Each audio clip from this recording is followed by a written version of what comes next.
Hey guys, it's Kenny here from the Fantasy Golf Degenerates and the FantasyFanatics.com, going over my favorite cash game cornerstone plays for this week's Genesis Open from Riviera Country Club. Now, before we get into this week, let's recap a little bit of what happened last week with my picks from the Pebble Beach Pro-Am. My four picks last week were Phil Mickelson, Justin Rose, Patrick Reed, and Sean O'Haire. The curse of the 3 of 4 strikes again as Phil made the cut, but he struggled Sunday, shooting 77 and finishing almost in dead last. That's the second week in a row where he faded during the last round, and it's a little bit worrisome for me. He could be getting tired after playing so many events in a row after multiple hernia surgeries. He's not the young Phil Mickelson he used to be. He is 46 years old. So even with his course history this week, I think he's a fade for me at the Genesis Open. Justin Rose, he made the cut, finished in 39th place. Patrick Reed made the cut, finished in 23rd. And Sean O'Haire technically made the cut because the top 70 in ties still got paid.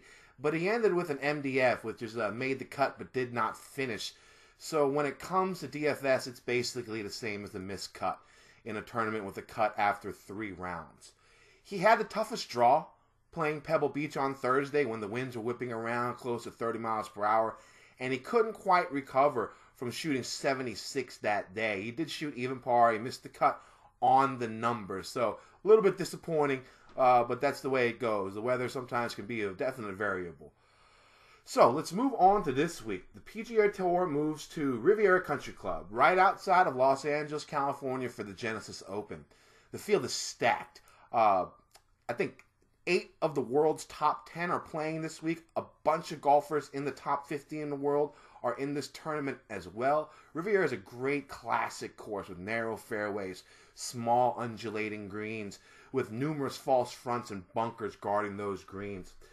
The rough in the fairways use kikuyu grass, which is rare in the United States. The rough isn't that thick, and the course is fairly long, so it looks like bombers could have a slight advantage here. Now, kikuyu rough, it's used a lot in South Africa and Asia. So it's something that you might want to take a peek at when doing your research for the Genesis Open this week. Now, I did say bombers could have a little bit of an advantage. Now, driving distance is not going to be the end-all, be-all. Personally, I think this is going to be a second shot course.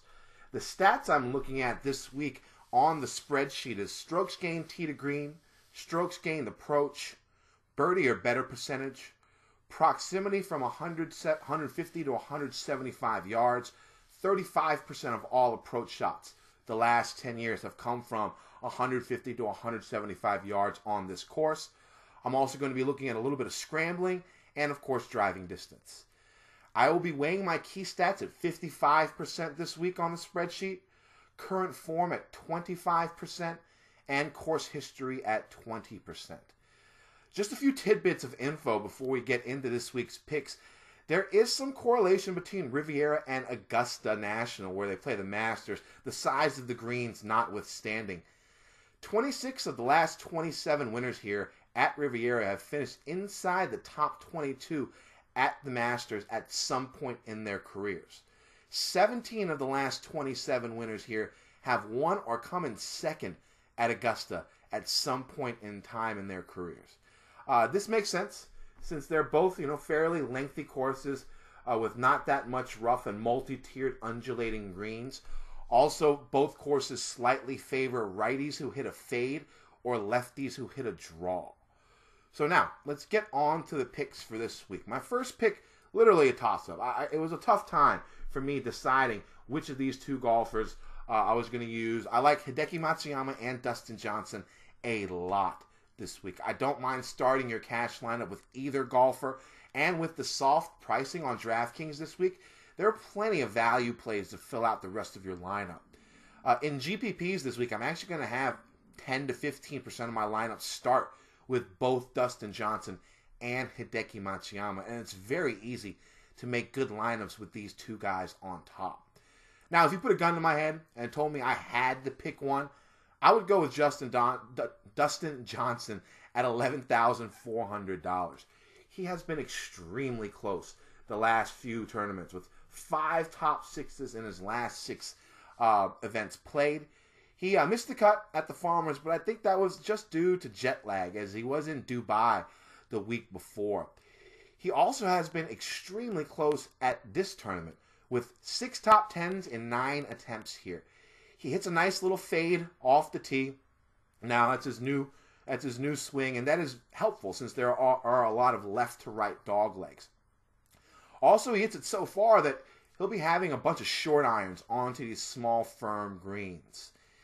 His key stats for the course don't look that great for this season, but it is a very small sample size. If you use the stats from 2015 and 2016, which you can adjust on the Fantasy Fanatics cheat sheet, he is actually my #1 ranked golfer overall in my expert model. You can actually see that model on thefantasyfanatics.com if you are a member. It goes over my core plays, my GPP targets, my stats, everything I'm looking for. So check that out if you're not a member yet. My next pick, it's going to be Sergio Garcia at $9,300. Some people might worry that this is his first event in the United States this year, but that has been the norm for him for the last few years. He has made his yearly PGA Tour debut here at Riviera 4 of the last 5 years. He missed the cut last year, but before that, he finished 4th, 13th, and 4th in his debut on tour for the year at Riviera. So I'm not too worried about the first tournament on U.S. soil narrative for him this week. Now, he has no real stats for this year yet, but if you look at his stats from last year, they correlate well with what I'm looking for this week. He was 9th in strokes gained tee to green last year, 25th in strokes gained approach, 16th in birdie or better percentage, and 28th in driving distance. On the spreadsheet this week, if you use stats from last year along with his current form and course history, he would be my #6 ranked golfer this week overall. He's coming off a victory in his last event played in Europe, and he looks like he has his personal life in a good place. He was just engaged to his girlfriend. I know that might seem like a weird narrative, but having stability in your life is important to do any job well, in my opinion. I expect big things from Sergio Garcia this year. So my third pick, it's going to be Justin Rose at $8,400. Rose definitely seems underpriced, as he has played well this year with 2 top 5s and 3 events played in 2017. He also has great course history at Riviera, making his last 8 of 9 cuts with 3 top 16s. If you go all the way back to the 2015 Masters, Rose has made over 90% of his cuts worldwide. Really solid cut-making numbers for a golfer at his price. And, that's what we're looking for in cash games. Golfers that'll make the cut at the right price. Now, on the spreadsheet this week, he comes in as my #5 ranked golfer. Stat-wise, he's solid. He's elite from tee to green, long off the tee, makes birdies, is a good scrambler, and has solid iron play. If you're worried about the small sample size for this year's stats, if you plug in last year's stats to the spreadsheet, he is still my 5th overall ranked golfer. All right, so my final pick, it's going to be Brendan Steele at $7,100. Steele is playing the best golf of his career. There's no doubt about that. He's made 17 consecutive non-major cuts on tour with 11 top 25s and a victory in that span. If you just look at 2017, he has 4 top 20s in 4 events with a couple of 6th-place finishes. His stats for the course are extremely solid. He's 11th in strokes gained tee to green, 7th in strokes gained approach, 19th in birdie or better percentage, 35th in driving distance, 5th in scrambling. He's even putting pretty well. He's 71st in strokes gained putting. He has made his last 5 cuts at Riviera with a couple of top 15. He's going to be popular, but I don't care. I like him a lot this week. So to recap, my cash game cornerstones for this week are Dustin Johnson at $11,400, Sergio Garcia at $9,300, Justin Rose at $8,400, and Brendan Steele at $7,100. If you're looking for a sub 7K value pick, check out Adam Hadwin at $6,600. 2 top 5s in his 2 appearances here, and he's been hot lately. Now, make sure you check out all the other great tools on thefantasyfanatics.com, including the spreadsheet, the strategy center, and a GPP video by Brad Messersmith, and the European Tour video by iPod Todd. Good luck this week, and hopefully we both win some money.